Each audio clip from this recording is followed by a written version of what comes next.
Chief Executive of the Arena Racing Company, Martin Cruddace. Martin, good morning. Good morning, Nick. Now, the Arena Racing Company, you have a huge task on your hands, and you could well be the first racecourse group to stage fixtures. Nick was talking there about Phase A, which is a heavily quarantined racing situation. Just explain a bit more about that from your perspective.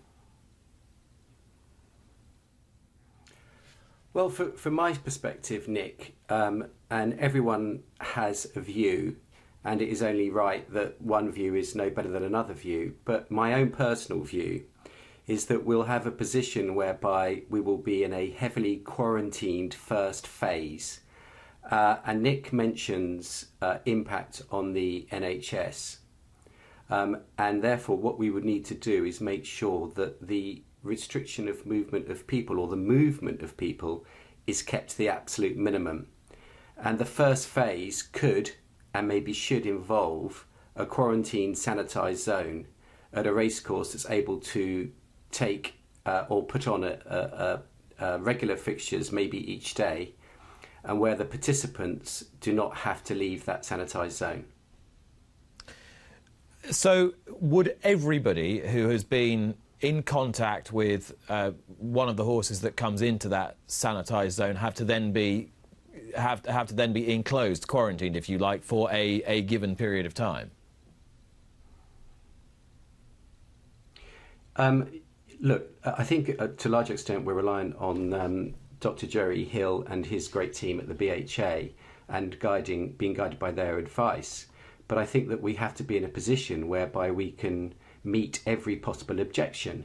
So, for instance, those that unload the horses from the horse lorry, who look after the horses at the stables, may be part of the participants that are quarantined, and that those that bring the horses to the racecourse are actually do not have a chance to interfere with or infect the quarantine zone.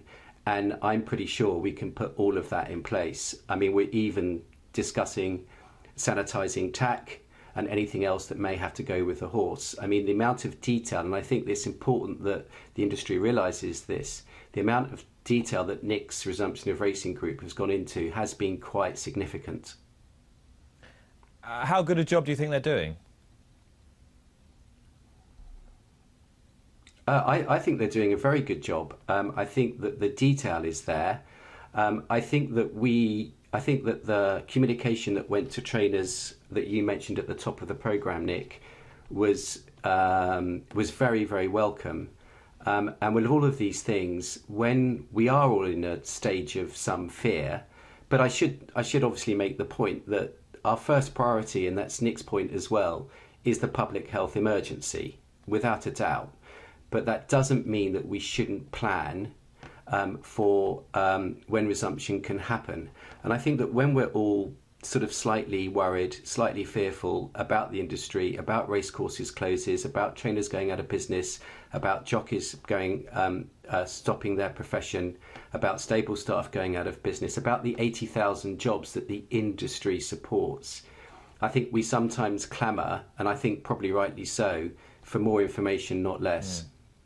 So can you provide more information? Obviously, it's very difficult for Nick Rust in his position to start giving dates, and he says that he has to have the correct government assent, and we understand that.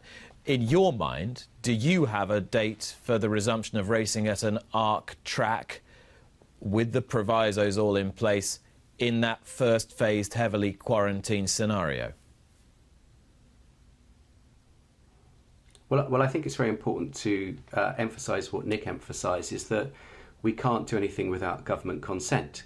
And your view, my view on when that consent may come in a heavily sanitised zone of racing with a minimal movement of people.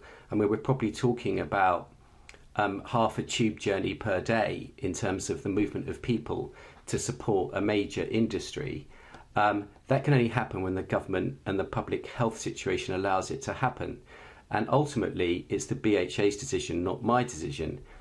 But I don't want to shirk your question, because if you believe that on the 5th of May there will be some loosening of the restrictions, and we don't know how that may be, then I think that all of us should say we should be ready within 5 to 7 days of that date to race. Now, again, a lot depends on what the government actually says and what the government actually allows. But I noticed that the Secretary of State for Culture, Media and Sport has actually indicated to the Premier League he's very happy for them to start there and advance their planning process. And I believe that if we're not in a position to race within a matter of days after the government has indicated it's okay, and we share our detailed plans with the government, then it's a bit of a plague on all of our houses. But I think that we're in a good position. I don't know if you heard me asking Nick about relations with government. If the Secretary of State for Culture, Media and Sport is quite happy to publicly comment on football, now I realise football is much more popular and has much more public attention on it than does horse racing. But horse racing is a massive employer, massive employer. And shouldn't the Secretary of State be giving some clear indication, or at the very least the Minister of Sport be giving some clear indication as to what the criteria would be for resumption to our own leaders, rather than just it being left to various MPs who have a tangential interest in the sport or a deep passion for the sport?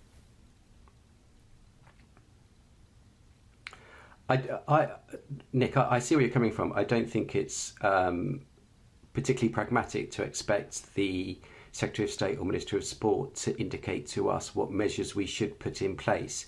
I think the position is quite clear, is that there will be fairly clear indications by the government in terms of restrictions that are put in place on movement.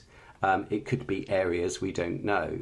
And then I think it's incumbent upon us to say to the government, here is the detailed plan that meets your new criteria and actually deals as much as possible with every possible public and public health objection. So I'm not quite sure we need that from the DCMS. I think that we're quite capable of working with them on the detailed plan. And in terms of the cost of a heavily quarantined scenario, say at one of your racecourses for a fixed period of time, would the cost of that, which would presumably be significant, would it justify that being in place before a behind closed doors situation developed? I think commercially it's exceptionally difficult, Nick, because there's no betting shops open, and obviously I don't expect betting shops to be open. Again, this is just a personal view, at least until July, probably at the earliest. And I'd very much hope that we're racing before then. So a large part of a racecourse media rights income has been decimated before we start. But I think that the levy board obviously has reserves. If we're able to put on 2 meetings a day with a certain number of races per day that are levy generative, I think that the levy board will be happy. I like to think they would be happy to contribute towards the prize money, because we certainly couldn't, because the cost of the hotel, the race day costs, the broadcast costs, all of those other fixed costs are, as you rightly say, pretty stark. How much do you worry about the perception of racing from the wider public if racing is the first sport to go ahead? I think we should be proud to be the first sport to go ahead, because I think that we're not a contact sport. We need 100 people at the racecourse. We will be delivering an entertainment into people's homes. We'll be delivering money to the Exchequer and money to the levy. But that said, of course, and I think that we're always going to have to accept some criticism. I think that goes with it. But providing that we always maintain that our first priority, which it is the public health emergency, we should be pretty proud to say we're a sport that's actually spent 2 months on the most detailed plan possible that actually minimises the risk to the NHS and minimises the risk to the wider population to de minimis. To what extent do you have to take account of how the hospitals in the areas where your racecourses are pressurised by coronavirus? Well, again, that's, I think, a matter for the BHA's medical department, and I think they've done a brilliant job on that, and I think it's only right that we do. But the other brilliant job that the BHA has done is some very, very detailed analysis of risk of jockey injury and use of NHS resource. And again, that is very, very, very minor. And, you know, we might as well, if we're worried about any potential impact on accident and emergency, then none of us should go about what we're doing now. I think that without a doubt, that work the BHA's done is brilliant. And I think that when the government sees it, they'll be quite satisfied.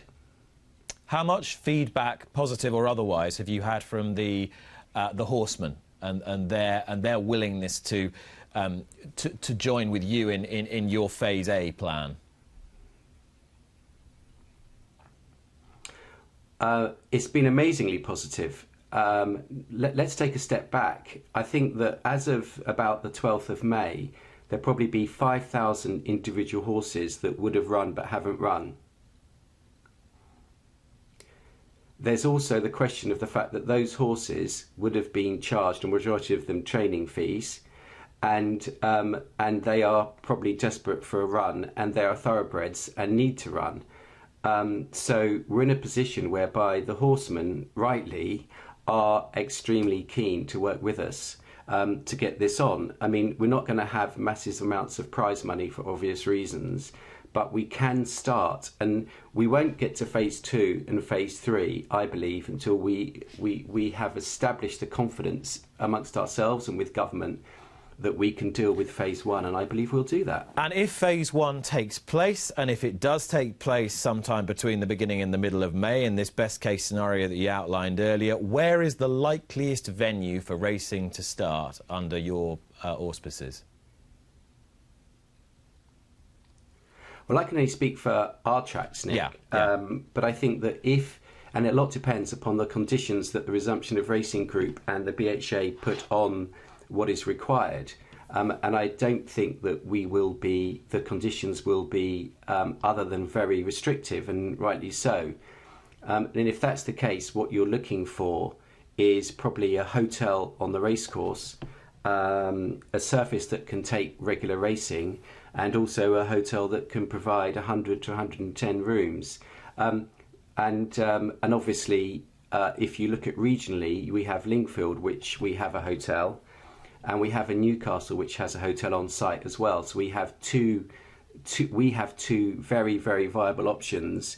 And frankly, you know, we've also been doing our own work. We have a 37-point plan that to put in place, and we only need 2 or 3 days' notice, and we'll be up and running. Martin, appreciate your time this morning. Thank you very much. Best of luck for the next few weeks.